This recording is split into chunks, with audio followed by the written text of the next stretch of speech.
Happy Monday po sa inyo mga bossing. Ngayong araw po ay may papakita po ako sa inyo. Noong nakaraang araw po ay may balita po tayo na medyo bad news. Pero syempre babangon lang tayo. Hindi pa huli ang panahon, may local breeding pa tayo para pagpatuloy natin ang ating pagbibreed sa ating mga alaga.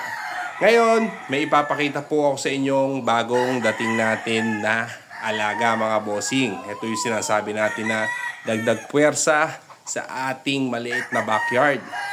Mapapansin nyo po mga bossing ay isa na po siyang kak, isang 4 years old na kak, at isa po siyang Albany Claret ang bloodline po niya mga bossing. Bali, yan po ay gagamitin din natin sa ating pagbibreed ngayong local breeding mga bossing, December to January.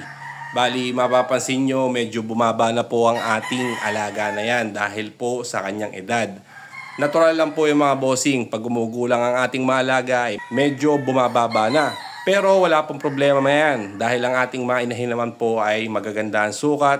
Tapos po, yan po ay okay lang din po ang sukat para sa akin. Ayoko po talaga nung mataas na manok.